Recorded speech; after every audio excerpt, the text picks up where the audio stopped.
Hello नमस्कार साथियों, स्वागत है आप सभी का हमारे YouTube चैनल स्टडी बाय तरुण चौहान पर। जितने ही बच्चे दिल्ली पुलिस भर्ती 2025 के एग्जाम की तैयारी कर रहे हैं, वीडियो सभी साथियों के लिए काफ़ी ज़्यादा इंपॉर्टेंट रहने वाला है। हम आपको वीडियो के माध्यम से बताने वाले हैं दिल्ली पुलिस 2025 में हुए बड़े बदलाव के बारे में। साथ ही साथ हम आपको बताएंगे कौन कौन बच्चा दिल्ली पुलिस 2025 का फॉर्म अप्लाई कर सकेगा, अप्लाईजेशन डेट क्या रहने वाली है।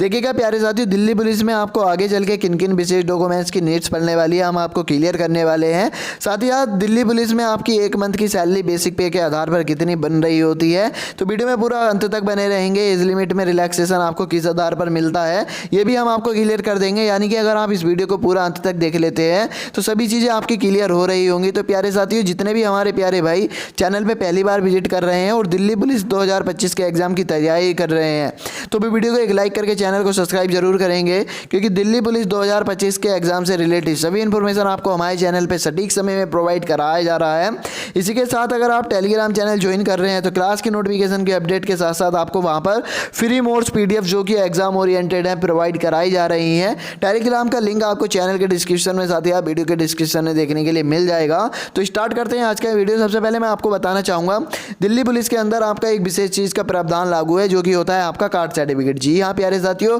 दिल्ली पुलिस में जो आपका कार्ड सर्टिफिकेट लग रहा होता है SC ST और OBC वालों का लग रहा होता है। साथ ही साथ जो बच्चे EWS से कोटा लेते हैं उनका भी यहाँ पर EWS का कार्ड सर्टिफिकेट लग रहा होता है, वो आपका एकदम सेंट्रल लेवल के आधार पर लग रहा होता है। लेकिन ध्यान देने वाली बात क्या है, यहाँ पर कार्ड सर्टिफिकेट तो सब बनवा लेते हैं, लेकिन कब बनवाते हैं, जब यहाँ पर आपका एग्जाम हो जाता है और जब आपका DB पास को आता है, DB की जब यहाँ पर लिस्ट निकल के आती है, तब उन्हें पता चलता है कि कार्ड सर्टिफिकेट भी हमारा लग रहा होता है। तो ऐसे में क्या होता है, उनको यहाँ पर बाहर भगा दिया जाता है और यहाँ पर नौकरी भी नहीं मिलती, चाहे आपने फिर कितने भी अच्छे मार्क्स के यहाँ पर दिल्ली पुलिस एग्जाम को क्यों ना ऑब्टेन किया हो। क्योंकि प्यारे भाई, यहाँ पर आपका जो नोटिफिकेशन आता है, नोटिफिकेशन के माध्यम से आपको क्लियर कराया जाता है जो आपका कार्ड सर्टिफिकेट यहाँ पर मैंडेटरी होता है। फॉर्म फिलिंग की जो लास्ट अप्लाईजेशन डेट होती है उससे पहले का इशू हुआ होना चाहिए, तभी आप इसमें यहाँ पर सिलेक्शन ले पाएंगे। और प्यारे भाई, ये आपका कार्ड सर्टिफिकेट को लेकर के पॉइंट क्लियर हो गया। अब आपको एक विशेष चीज़ का ध्यान रखना है, LMB होता है आपका लोको मोटर व्हीकल, यानी कि आपका ड्राइविंग लाइसेंस एकदम नेशनल लेवल का इसमें लगने वाला है। जब आप यहाँ पर फिजिकल देने के लिए जाएंगे तो कार्ड से रूप में आपके पास ये उपस्थित होना चाहिए, वरना इस केस में भी आपको यहाँ पर बाहर भगा दिया जाएगा इसको। यानी कि DB एवं काउंसलिंग के समय भी एक बार आपका देखा जाता है, सभी चीज़ें आपकी यहाँ पर वेरीफाई की जाती है। अब मैं आपको बताता हूँ यहाँ पर एज लिमिट इसकी क्या रहती है। एज लिमिट इसमें 18 से 25 वर्ष की रहती है और आपकी 1 जुलाई 2025 तक मांगी जाएगी। यानी कि 1 जुलाई 2025 तक आपकी लास्ट जो एज है 18 वर्ष हो जानी चाहिए, तभी आप इस फॉर्म को अप्लाई कर सकेंगे। प्यारे भाई, अब मैं आपको बताना चाहूँगा, देखिएगा आपका यहाँ पर 3 वर्ष का यहाँ पर एज में रिलैक्सेशन एक्स सर्विसमैन UR और EWS से देखने के लिए मिल जाता है। अगर कोई यहाँ पर डिपार्टमेंट में काम किए होता है तो उसको यहाँ पर अबव 40 ईयर्स का यहाँ पर फॉर्म अप्लाईजेशन डेट एज देखने के लिए मिल जाती है। अब यहाँ पर आप जान लीजिएगा यहाँ पर इसके एग्जाम पैटर्न के बारे में, क्योंकि अगर आपको यहाँ पर इसके एग्जाम को क्रैक करना है तो रणनीति बनानी होगी। रणनीति आप तभी बना पाओगे जब यहाँ पर रणनीति का यहाँ पर आपको सिलेबस पता होगा। सिलेबस से आपको रूबरू करा देता हूँ, साथ ही साथ एक विशेष चीज़ को आपकी क्लियर कर देता हूँ। देखिएगा इसमें यहाँ पर 80 से 90% बच्चा इसलिए ही क्वालिफाई नहीं कर पाता क्योंकि इसमें 50 नंबर का GK GS पूछा जाता है। जी हाँ प्यारे साथियों, GK GS का जो इसमें रोल हो रहा होता है 50 नंबर, जो कि काफ़ी बड़ा यहाँ पर नंबर है।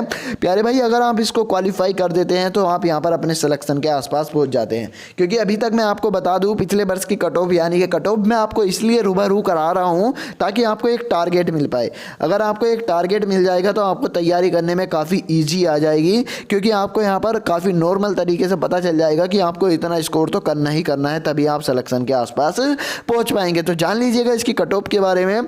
तो पिछले वर्ष की कट ऑफ मैं आपको बता दूँ, सभी कैटेगरीज की यहाँ पर 60 से 70 के बीच में कट ऑफ घूमी है। जी हाँ प्यारे साथियों, अगर आप इस बार अपना स्कोर 70 से 75 के बीच में रखते हैं तो आप पूरी तरीके से सेफ हैं और आप यहाँ पर सिलेक्शन के इर्द गिर्द घूम रहे हैं। तो साथियों, अब मैं आपको अगले टर्म में बता देता हूँ रीजनिंग का सिलेबस। रीजनिंग में 25 क्वेश्चन 25 मार्क्स के पूछे जाते हैं। इसी प्रकार यहाँ पर आपका मैथ होता है 15 क्वेश्चन 15 मार्क्स के। अब मैं आपको एक चीज़ और बताता हूँ प्यारे भाई, मैथ में आपका दोनों ही मैथ पूछे जाते हैं, यह पॉइंट आप क्लियर कर लीजिएगा।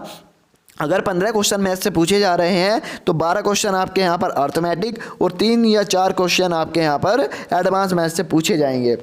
अब यहाँ पर कंप्यूटर के सिलेबस पे डिस्कस कर लेते हैं। तो कुछ 4-5 यहाँ पर टॉपिक आपके कंप्यूटर से लिए जाते हैं, जिसके 10 क्वेश्चन 10 मार्क्स। अब देखिएगा फुल क्वेश्चन यहाँ पर आप क्विज में अटैम्प्ट कर सकेंगे, उसको जान लीजिएगा। देखिएगा कंप्यूटर एक ऐसा सब्जेक्ट है जिसको थोड़ा सा पढ़ के आप यहाँ पर 10 में से 8 से 9 क्वेश्चन अच्छे से ईजिली बना पाओगे। यहीं पर मैथ की बात कर ले तो 12 क्वेश्चन आप यहाँ पर बना पाओगे। रीजनिंग की बात कर ले तो आप आउट ऑफ 25 भी स्कोर रख सकते हैं। अगर आप यहाँ पर जी के जीएस में 35 से 40 के बीच में घूम रहे हैं तो इस प्रकार आपका सिलेक्शन कहीं ना कहीं प्यारे भाई पक्का हो रहा है। अगर आप इतना टारगेट का अचीव कर लेते हो तो आप दिल्ली पुलिस में सिलेक्शन लेने के योग्य बन जाते हैं, क्योंकि इसमें नेगेटिव मार्किंग ही प्यारे भाई 0.25 की हो रही होती है। यानी कि आपके 4 गलत पे एक सही वाला भी क्वेश्चन उड़ा दिया जाएगा, आपको पता भी नहीं चलेगा। और एक्यूरेसी भी आपकी इसमें लग रही होती है, जिसके आधार पर आपको नॉर्मलाइजेशन मिलता है। नॉर्मलाइजेशन आपका ईजी और हार्ड शिफ्ट के अकॉर्डिंग मिल रहा होता है। देखिएगा एज लिमिट के बारे में चर्चा कर ली है, फिर भी आप एक चीज़ जान लीजिएगा, 18 से 25 वर्ष आपकी एज सीमा होनी चाहिए जनरल कैटेगरी के साथ। अलग अलग कैटेगरी में एज में रिलैक्सेशन कास्ट के आधार पर आपको देखने के लिए मिल जाता है। अब मैं आपको बता देता हूँ इसके यहाँ पर बेसिक पे के बारे में, आपकी सैलरी कितनी रहती है। प्यारे भाई सैलरी का जो यहाँ पर अमाउंट होता है उसको देखकर आप काफ़ी खुश होने वाले हैं, क्योंकि सैलरी पे स्केल आपकी लेवल 3 की सैलरी इसमें लगती है। प्यारे भाई 21,700 से लेकर आपकी 69,100 तक सैलरी जाती है। इसके बीच में आपकी कितनी भी सैलरी लग सकती है। और आप यहाँ पर एक्स्ट्रा इनकम तो इसकी जान ही चुके हैं, दिल्ली के अंदर रहकर सर्विस दोगे तो पैसा तो तुम भाई अच्छा खासा कमाई लोगे। पैसे की इसमें कोई टेंशन लेने की आपको बात नहीं है। अब मैं थोड़ा सा आपको फिजिकल से रूबरू करा देता हूँ। तो फिजिकल में जो आपकी रनिंग मांगी जाती है 1600 मीटर की रनिंग आपसे कराई जाती है गर्ल्स और यहाँ पर बॉयज़ दोनों से ही 1600 मीटर की रनिंग कराई जाती है। गर्ल्स से 8 मिनट में, बॉयज़ से यहाँ पर 6 मिनट में। ये अब यहाँ पर 18 से 30 वर्ष की सीमा वालों के लिए है। इसी में 18 से 40 वर्ष की सीमा वालों के लिए थोड़ा छूट देखने के लिए मिल जाती है। लेकिन आपका जो लॉन्ग जंप और साथ ही साथ हाई जंप हो रहा होता है, इनमें आपको 3-3 प्रयास दिए जाते हैं। 3-3 प्रयास से मेरा मतलब है, यानी कि अगर आप एक बार में लॉन्ग जंप को नहीं लगा पाते हैं, एक बार में लॉन्ग जंप को यहाँ पर क्वालिफाई नहीं कर पाते हैं, अगर उनको लगता है दूसरी बार में ये बंदा क्वालिफाई करेगा तो नियम के अकॉर्डिंग, यहाँ पर रूल्स के अकॉर्डिंग आपको यहाँ पर एक अटैम्प्ट और दिया जाएगा। अगर आप उसमें भी थोड़ा बहुत पॉइंटों से रह जाते हैं, देखिएगा जैसे 4 फीट का यहाँ पर 12 फीट का आपका लॉन्ग जंप है प्यारे भाई, अगर आपने 11 फीट लगाया तो आपको यहाँ पर तीसरा चांस दिया जाएगा। और यहाँ पर आप अगर तीसरे चांस में 12 फीट का जंप लगा देते हैं तो आप यहाँ पर लॉन्ग जंप को क्वालिफाई कर जाते हैं। इसी प्रकार से हाई जंप में भी आपको यहाँ पर 3 अटैम्प्ट दिए जाते हैं। लेकिन रनिंग, यहाँ पर आपकी रनिंग में ओनली एक अटैम्प्ट आपको दिया जाता है, उसी में आपको यहाँ पर क्वालिफाई करना होता है। रनिंग क्वालिफाई करोगे तो आगे का स्टेप आपके लिए ईजी हो जाएगा। रनिंग को क्वालिफाई नहीं करोगे तो अपने घर वापसी आ जाओगे। देखिएगा दिल्ली पुलिस से रिगार्डिंग मैंने आपके सभी डाउट्स को क्लियर कर दिया है। मुझे नहीं लगता अब आपका कोई भी डाउट बचा होगा। अगर आपको यहाँ पर कोई भी डाउट आ रहा है तो वीडियो में कमेंट करके जाइएगा, हमारी टीम आपका जस्ट सेकंड रिप्लाई देती है अगर आपने चैनल सब्सक्राइब करके रखा होगा तो। प्यारे भाई इन्फॉर्मेशन कैसी लगी जरूर बताइएगा। मिलते हैं ऐसी किसी नेक्स्ट इन्फॉर्मेशन के साथ, तब तक के लिए जय हिंद, जय भारत, नमस्कार।